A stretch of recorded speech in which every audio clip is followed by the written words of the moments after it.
Is Doflamingo cooked?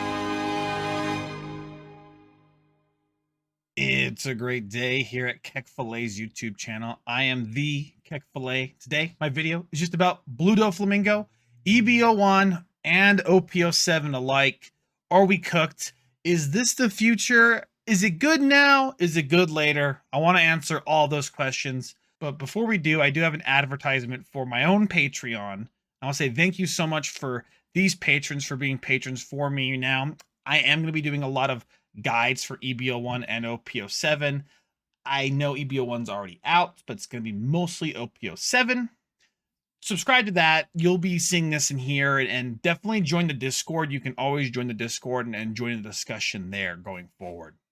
Now, with Blue Doflamingo, the tried and true OP01 leader, maybe except for Zoro, is actually going to be still relative, and I have been playing him quite a bit in EB01. Not actually that satisfied with EB01, but I'm going to go over my deck list for that. And I have a challenge to some of you out there, and it's kind of a funny thing with how crazy this meta is and how strong some of the top decks are.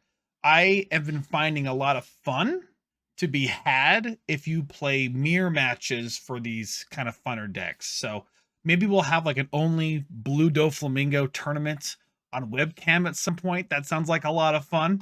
In OP07, Blue Doffy does get very, very good, and I wanted to talk about that as well. With that, guys, please use the timestamps down below to kind of navigate this. I'm going to be going over the deck list for now and OP07 and how to play the deck now and an OP07 in there. We're going to go over the deck list for EB01, OP07, and then maybe some small discussions. But without further ado, let's get into the goo. Now, with EB01, I'm just going to go over the full deck, and I kind of want to give you some thoughts on basically some meta matchups as well. Really, the only card that we did get was Edward Weevil, and this deck does have a lot of problems. You could say we also got Sanji, but I don't think Sanji's good for Blue Doflamingo, in my opinion. But regardless of that, we'll go over that. I like to go to events first. Gravity Blade, Raging Tiger, or always call this something else like Raging Tiger Blade. Whatever combination of cards. This card's very good. It's actually a very good on-curve card, either 7 or 8 Dawn, and it's very good against the wide meta. I actually try to plan to play this around 7 or 8 Dawn almost every single game. I do still play 1 Red Rock just to try see how that goes. And then on top of that, 2 Gum Gum Rains. I think Gum Gum Rain is a very good card as we go through it, right? It helps you with all your breaky parts, which you don't have a ton, but it does come up as a 2K counter. In this version, I do run a lot of 2K counters. I'll just kind of briefly go over them. I use them mostly as 2K counters. So I have Sasaki's, as you know, to mulligan in your hand. Then we have Kaya's, as you know, it's just draw 2, discard 2. Not in that order, but I also have 4 Mihawks, Never 7 Warlord. That's still going to be good. Maybe still used in the future as well. Great thing about actually OP05 that came is you actually have Charlotte Pudding, and with EB01, it's still good. It's probably going to be a staple going forward in most decks in blue because it actually is just a very annoying card. If you don't run this, you can never threaten your opponents with it. If you do run this, your opponents respect it too much. It's just not even too bad because it is a 1K counter. With that, next, we do run for the Gecko Moria that lets you pick up a guy from your trash. Just very good. You can have a lot of options with that. I am still running the 4/6 Moria. I may or may not have these in OP07, but it's still very usable. Edward Weevil, very, very strong. As we know, it's just a 4/6 that draws a card. That's the great thing about this. 4/6 that draws a card. Honestly, with this deck right now in EB01, you're going to be drawing a whole ton of cards with this. And then honestly, now it's my least favorite card is Boa Hancock because it just gets removed. There's not really a chance for you to abuse this too much, unfortunately. And actually staying below 5 or less cards is actually really difficult some of the time. But it is an option that can happen. And I maybe, at least it's a 7 Warlord. Next, actually, we have a lot of our searchers. I'm playing way too many searchers in here, but I'll kind of go over why I'm doing that. I'm running 3 Duval. It's a very good blocker. Probably will be a card that we will play from the future from now on. Obviously, the best 3/4 blocker, Doflamingo. And then we are running 4 Perona. I used to be very off Perona. There was times I didn't run Perona in Blue Doflamingo because it just wasn't what you wanted to see. But right now, with the way things are set up, it kind of is needed because there isn't a ton of good Warlord cards to just even blind swing and see into. I do think the top end for this deck is very important. And I am running 1 Sanji. It's kind of a fun card here. You can still just call out any of these cards. You hope to see any of your Mihawks. I am still running 2 Mihawks. And then finally 2 10-drop Kaidos. Now, I will go over in general. Your main goal with Blue Doffy is to get to 10 Dawn, at least going even or winning board, and then playing your big units, and then following that up with winning board again by going wide, because you can go wide more compared to your opponents. You have great removal, but on top of that, when you are able to build big units, it's very, very hard for your opponent to deal with those. I know that, other decks do have Red Rock, they have Raigo, they have just Sakazuki things or anything that could just minus a lot and then remove. However, it is pretty difficult to remove 9 costs and 10 costs. And that's kind of what our goal is, to have a healthy lead with also playing down some of these bigger cards.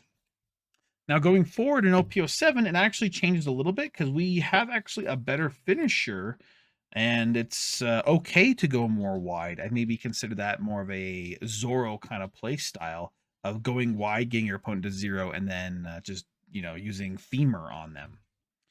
But with this so far, I would probably say this deck is probably the best it's going to get. There are a lot of different builds out there that can play a handful of different cards, but this is kind of what I'm running now if I'm running into any deck at the moment. But I will go over the negatives actually right now of EB01 Blue Doffy. The problem is, a lot of times in the early game, you will use your top searchers, and you're not going to find a lot of Warlords. You don't have a whole lot of Warlords in your deck, so there is times you'd literally just see none, and you can't do anything with that at all. It actually really sucks, and you can't make any real advantage going early on. Also, I have this little problem with Sanji. Would it be great just if we ran like a whole bunch of Sanjis and Mihawks and played around that? The problem is, a lot of the time when you play Sanjis, you either see only Sanjis, so you can't do that, or only when you play the Searcher, you just don't see anything on top of your deck that's even worthy of playing, especially if you see things like events or just other Searchers. So it ends up being really, really rough when just trying to play the Sanji only route for this. However, with OP07, there are more options for that. I'm going to go over a deck list that's on there, but not exactly one that uses Sanji, but maybe I'll cook something up soon that definitely uses Sanji. I think, honestly, Sanji might be more of a Boa Hancock kind of card, but only time can tell. So with this, I guess you're asking, what are your good matchups? I do want to say Red Purple Law is a somewhat positive matchup. You can't really abuse things like Pudding, but you can definitely build a board, always have a board against your opponent. They can't always remove everything, and then hopefully they aren't able to clear out, because you do have 5 life, and you do just draw a whole lot of cards naturally, but you will need to see things like this Gravity Blade. Okay, this is definitely needed during the course of the game in order to try to win the game. Next, something like Gecko Moria is actually a little tough. You just want to like kind of tempo them out. They have a lot of great value, but again, it's kind of hard for them to remove that top end. So just kind of play your best with going wide and then going from there. Sakazuki's very tough. I think that's just one of your harder matchups, just because they actually can deal with your 3 costs and your 4 costs with just Rebecca Hinalucci's. Kind of makes it very simple. Getting rid of big guys is too easy, but I have had success against Sakazuki as well. My biggest issue right now is actually Enel, and that comes down to the 7-drop Enel. The 7-drop Enel who gets Rush is absolutely too strong. There is no way to remove it at all once it's on board, and it just deals with your board the entire time. So if you see Enel, just hope they don't see the 7-drop, and you're able to sort of get them in a spot where you can build big and build a wide board and then just close them out as fast as possible. But it's not an easy game if they're able to see at least one Nell, just because that card is irremovable and they can just try to be aggressive against you. And without further ado, let's just jump into OP07. And OP07, I first want to say shout out to this person that is on Twitter in probably Singapore, Japan. It's been doing really, really well for them, and I'll go over their list essentially. But with this Blue DOFFY list, it is very wide. It runs a lot of the searchers. It has pudding as an option, and it runs all the new cards. Specifically, the Crocodile still uses Mihawk.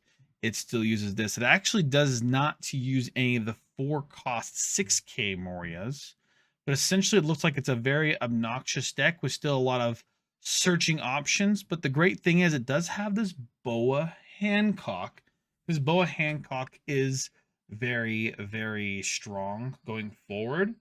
It's a tempo play even on 6 Dawn, and the later the game goes, the better the card gets because you're stopping or pausing your opponent's attacks. And the fact that it's an 8K it's kind of ridiculous. On top of this, just, you know, it's normal removal pattern of just playing these. I do agree in the sense that if you're playing Boa Hancock, when you finally get to 10 Dawn, it's good to play Perona, Boa, use Leader Skill. And hopefully you can use Leader Skill to get a Jinbei. I think most of the time this deck's going to be good going wide. It is kind of funny that they're not playing things like Femur, but a lot of times people aren't playing blockers at the end stage of games. I believe Gecko Moria plays blockers, but if you're able to go wide against Law, you do not need blockers. So that's what this is for. They don't need blockers because they just go wide. I would say this is kind of interesting. I think I will dig this build, and it did win some sort of a tournament going back here. He gave like a picture here, so he won a very good Reiju card, which was just aiming for. And it seemed a lot of his advice ended up being to take the second attack.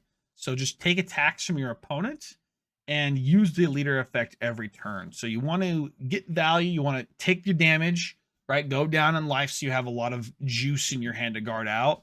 Once you start using your leader skill every turn, your opponent has no choice but to attack your field. Because if they don't attack your field, they will just lose because your board is just too big. So as you can see, Blue DOFFY does have a lot of options in OP07, but it still might be cope. But only a good player will be able to crack this code very soon. And I know I'll be definitely trying to do that in OP07.